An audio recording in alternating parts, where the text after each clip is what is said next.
Donc, le cinquième élément, c'est d'avoir un dossier complet. Et quand je dis dossier complet, c'est complet avec des suppléments. Donc, souvent, on se dit, juste remplir le minimum, c'est suffisant. Oui, c'est suffisant pour être éligible, mais c'est peut-être pas suffisant pour être admissible, pour être retenu en fin de compte. Donc, si vous avez des suppléments, n'hésitez jamais à déposer, sauf si le jury, sauf si la commission vous a dit expressément, on ne veut pas d'éléments supplémentaires. Sinon, déposez tous les éléments qui vont permettre au jury d'apprécier, de valoriser votre cursus précédent, de valoriser en tout cas votre formation, votre candidature. Donc, si je prends encore l'exemple dans le reclassement en médecine en France, donc vous êtes étudiant étranger, médecin étranger, que vous voulez faire le reclassement en France. Dans cette procédure, il est clairement dit que le candidat peut soumettre tous les éléments qui vont permettre au jury d'apprécier votre cursus. Donc ça sont les éléments facultatifs. En réalité, les meilleurs dossiers seront les dossiers qui auront détaillé, permis en tout cas au jury d'avoir tous les éléments sur la table. Donc si vous avez fait une formation à côté, n'hésitez pas de mettre le certificat, de mettre l'attestation et même si possible les relever. Mettez tout ce qu'il faut.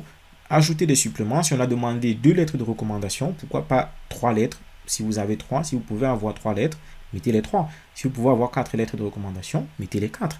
Ainsi de suite.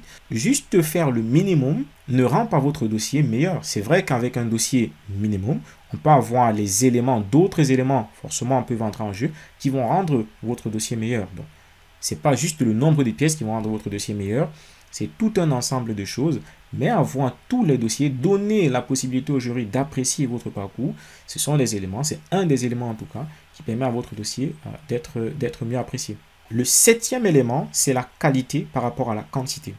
Alors, souvent, on s'est dit, moi-même, je me disais au départ, je vais postuler pour une bourse dans 100 universités, 200 universités.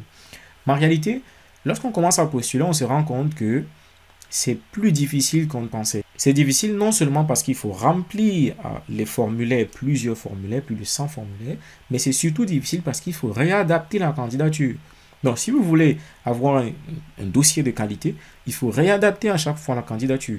Donc, si je prends l'exemple d'une lettre de motivation, si l'objectif de la bourse, de la commission de sélection de la bourse, c'est de trouver des candidats qui ont des capacités de leadership, dans votre lettre de motivation, vous allez décrire les capacités de leadership que vous avez déjà fait. Par contre, si c'est une bourse sur excellence, vous allez décrire plutôt l'excellence que vous avez eue de manière académique. C'est-à-dire, à l'école, vous avez été premier, vous avez eu 20, je sais pas, 18 sur 20, 20 sur 20. Vous allez décrire plus ou moins ce genre de choses. Si par contre, le comité de bourse cherche des étudiants, des candidats qui sont capables d'entreprendre, vous allez initier, vous allez parler des projets que vous avez initiés, des actions que vous avez entreprises. Il faut réadapter le dossier de candidature à chaque fois que vous postulez pour une procédure spécifique. Et ça prend du temps. Et pour le faire efficacement, eh bien, on ne peut pas tout faire. C'est l'utilité, c'est l'importance de limiter à la qualité et pas à la quantité. Donc, si je reviens sur l'admission, si je prends l'exemple sur l'admission en médecine ou l'admission en résidence, en internat dans les différents pays européens ou occidentaux, si je prends l'exemple en Suisse, où il faut candidater auprès, si vous voulez faire l'internat ou le résidence en Suisse, après la validation, l'enregistrement de votre diplôme de médecine auprès de la commission médicale, il faudra candidater dans des services de médecine, dans les hôpitaux, dans les services de médecine. Et dans ce cas-là, vous aurez besoin des lettres de recommandation, des lettres de motivation, en tout cas les pièces qu'exigera le recruteur.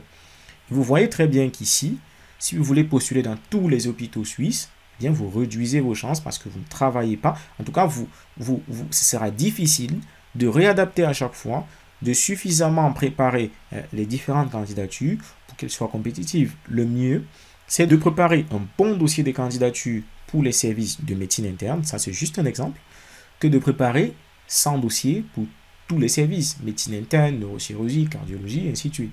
Donc, l'idée ici, c'est de privilégier la qualité et non la quantité.